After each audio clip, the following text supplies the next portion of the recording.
I hope आप सब अच्छे होंगे। मैं भी अच्छी हूँ। और आप सब देख सकते हैं मैं नवरात्र का पावन जो पर्व होता है चैत्र नवरात्रि, ऐसे तो साल भर में 2 आता है नवरात्रि, बट ये चैत्र नवरात्रि का है जो कि मैं उठा रही हूँ कलश। और जैसा कि आप सब देख सकते हैं मैं तैयार भी हो गई थी। और ये है मेरा फर्स्ट डे का जॉब जो निकला नहीं था सही से, मतलब अच्छा से हम लोग बस किए हुए थे, अच्छा लग रहा था हमें।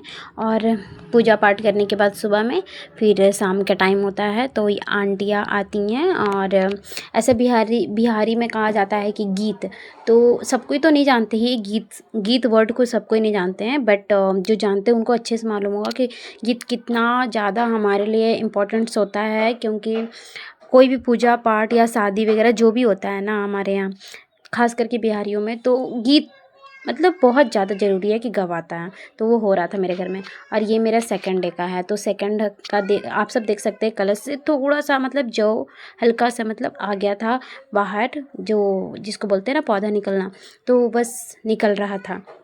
और ये है मेरा दूसरा दिन का। तो मैं दूसरा दिन का दिखा रही थी आप सबको कि आप सब देख सकते हैं मैं पूजा पाठ करके रेडी हो गई थी एकदम। और फिर मेरा जैसा कि आप सब देख सकते हैं दूसरा दिन ख़त्म हो गया। और उसके बाद आया तीसरा दिन। ये मेरे तीसरा दिन का फ़ोटो है जो मैं आप सबको दिखा रही हूँ। और ये है मेरी माता रानी तीसरा डे। और देख सकते हैं आप सब जौ कितना अच्छा निकल गया, उसमें से हल्का सा पौधा निकला है और आगे भी बड़ा हो जाता है। और मैं तीसरा दिन का भी वीडियो बनाई थी और आप सबको दिखाने के लिए ख़ास करके कि आप सब भी देखो मेरे साथ मेरी माता रानी को, मुझे।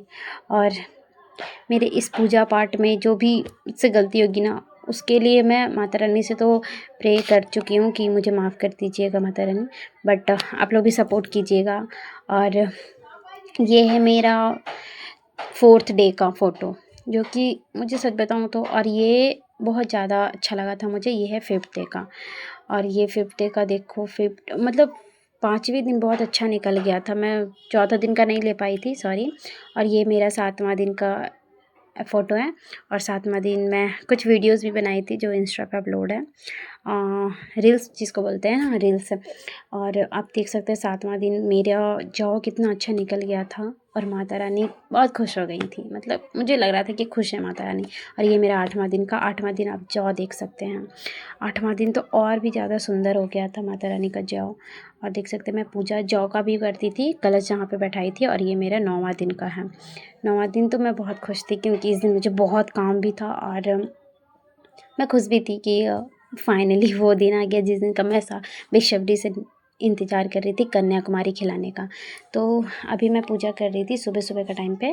और यहाँ पे मैं पूजा कर रही थी, मतलब भोग वगैरह लगाना था और पंडित जी भी आए थे तो हवन हवन करवाते हैं। और ये कलश को मतलब हल्का सा टच करके बस उनको कलश को हिलाना रहता है ताकि वो विसर्जन हो जाए। उसी जगह आप छोड़ देते हैं, ऐसा मतलब बस हिलाते हैं, उठाया नहीं जाता। और आप सब देख सकते हैं मेरे पेरेंट्स भी थे, मेरी मम्मी मेरा हेल्प कर रही थी, बहुत अच्छे से हेल्प कर रही थी। और मैं पूजा पाठ में कोई भी गलती करना नहीं चाहती थी, इसलिए मम्मी का हेल्प बार बार मैं ले रही थी। और जैसा कि आप सब देख सकते हैं ये हवन भी हो गया था पूजा खत्म होने के बाद। हवन ववन हो रहा था और मेरी फैमिली भी थी, मेरे पापा, मेरे मामा और मेरी मम्मी यहाँ हवन में मेरे साथ बैठे थे, जो कि मुझे बहुत अच्छा लग रहा था कि मेरी फैमिली मेरे साथ हमेशा खड़ी रहती, चाहे वो कोई भी पल हो। और मैं जॉब को देख के तो बस खुश हो गई थी। और फाइनली ये टाइम आ गया जब मैं सच में कन्याकुमारी खिलाने बैठी। और आप सब देख सकते हैं कि मेरी कन्याएँ, मेरी माताएँ कितनी ज़्यादा क्यूट क्यूट थी ना। तो मैं पैर सबसे पहले हमारे यहाँ ऐसा ही होता है कि पहले पैर धोया जाता है और फिर आलता वगैरह लगाया जाता है। जैसे कि किसी को भी मतलब पूजा पाठ करते हैं तो पहले उनको अच्छे से साफ़ करते हैं, फिर उनका श्रृंगार करते हैं। जैसे कि आप सब देख सकते हैं मैं पैर धो रही थी और पहले से ही ये लोग कहीं से भोग खा के आए थे, तो किसी किसी का पैर लाल भी होंगे, आलता से रंगे थे पहले से ही, किसी किसी के नहीं थे। जो फर्स्ट टाइम मतलब मेरे घर में आ रही थी तब उनके नहीं थे, बट जो पहले से खा चुकी थी उनके थे, जैसे कि आप सब देख सकते हैं ये वीडियो में। और मैं सबका ऐसे पैर धो के बस पैर धोने होने के बाद मैं थोड़ा सा पोज़ मार रही थी कि मतलब मैं भी वीडियो में आ जाऊँ। तो आप सब देख सकते हैं मैं कितना अच्छा से पैर वैर धो के और इसको फिर मैं सुखाऊंगी पोंछ के। और ये मेरी मम्मी की बेटी का पैर था, बहुत ज़्यादा सुंदर लग रहा था। और फिर देख सकते हैं आप सब कि मैं आलता भी लगा दी। आलता लगाने के बाद तो जो पैर का सुंदरता बढ़ जाता है ना, सो अलग लेवल का रहता है वो। तो मुझे बहुत अच्छा लगा था ये आलता मैंने भी पहले से लगा रखा था अपने पैरों में। जब तक मैं ही ना करूँ तब तक माताओं को कैसे मैं तैयार करूँगी। तो फिर मैं आलता वालता लगा दी, आप सब देख सकते हैं। आलता मुझे लगाना वैसे भी बहुत ज़्यादा पसंद है और मैं बहुत स्लोली लगा रही थी। तो ऐसा मेरी मम्मी का कहना था कि इतना स्लो करेगी तो ज़्यादा लेट हो जाएगा। तो फिर मैं जल्दी करने लगी, स्पीड करने लगी। इसी तरह से देखो मम्मी से भी बात कर रही थी मैं, ठीक है, मैं बोली ठीक है करती हूँ जल्दी फास्ट। तो फिर मैं फ़ास्ट करने लगी, वेरी फास्ट जैसा कि आप सब देख सकते हो, बहुत जल्दी मैंने किया।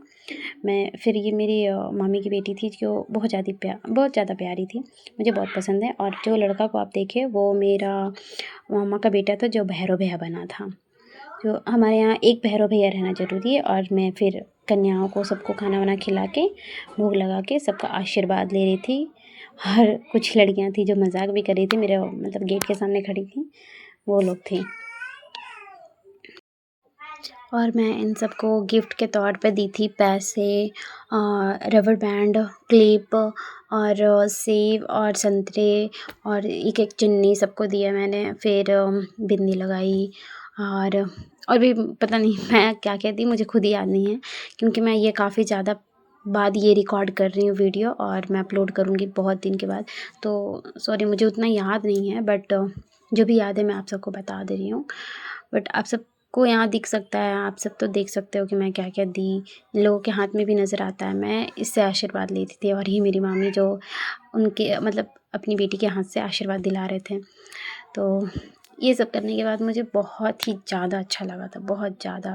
मैं बता नहीं सकती थी कि मैं सच में बताऊँ तो मैं बहुत खुश थी। फिर मैं बच्चों को बोल रही थी कि आ जाओ सबकी फ़ोटो लेते हैं और वीडियो बनाएंगे।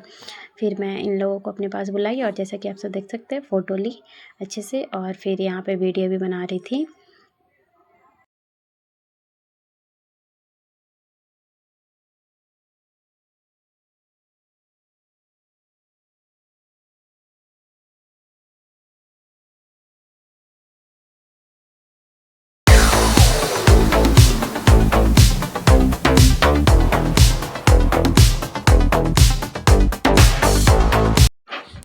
और ये वीडियो है मेरा नवरात्रि ख़त्म होने के बाद जिस दिन विसर्जन का टाइम आया था। मुझे 4 बजे सुबह उठ के मतलब जाना था, बट मैं उठी थी 3 बजे उठने के बाद मैं नहाई। उसके बाद फिर मैं अच्छे मतलब रेडी हुई, ज़्यादा रेडी तो नहीं हुई, बस कपड़े पहनी बदली और बस पूजा पाठ में लग गई। पूजा आई करने, भोग लगाना था मुझे। और ये सब जो आप जौ वगैरह देख रहे हो इनको अच्छे से मतलब मुझे हटाना था और एक बड़ा सा थैली में डालना था कि मैं विसर्जन करने के लिए नदी में ले जाऊँ अच्छे से और एक पैक करके। तो मैं पहले वीडियो बना ले रही थी कि मैं सबको दिखाऊं। और ऐसे तो मेरे फेवरेट भोलेनाथ हैं, इसलिए मैं रखी भी थी। और ऐसा नहीं कहना चाहिए कि भोलेनाथ फेवरेट है, माता रानी ने, ऐसा नहीं है। मैं सबको मानती हूँ, बराबर का हक मैं और दर्जा सबको देती हूँ। तो मुझे ये जौ देख के मतलब क्या बोलूँ, इससे तो प्यार ही हो गया था, बहुत अच्छा लगा था। और देखिए कलश निकालने के बाद इसका जो अंदर का पार्ट था वो भी दिख गया था। और आप सब देख सकते हैं जाते जाते तो हमें सुबह भी हो गई थी। और मेरी नानी थी और मेरे पापा जो हम गए थे, बहुत बड़ा नदी है यहाँ रांची में, धुरवा डैम कहा जाता है इसको। और यहीं पे हम लोग गए थे और देख सकते हैं आप सब कि मैं डाल दी थी। और यहाँ भी पूजा पाठ मैंने अच्छे से किया और माता रानी से ये बोला कि मुझसे अगर भूल चूक हुई हो पूजा पाठ में तो मुझे माफ़ कीजिएगा, मुझे अपनी बेटी समझ के माफ़ कर दीजिएगा। मैं भी अभी नादान हूँ और मैं फ़र्स्ट टाइम कर रही थी, तो मेरे लिए सच में ये बहुत बड़ी बात थी कि पूजा पाठ अच्छे से करना। और ये तो 9 दिन का हो जाता है, इनफैक्ट 10 दिन हो जाता है इसमें। तो मैं बस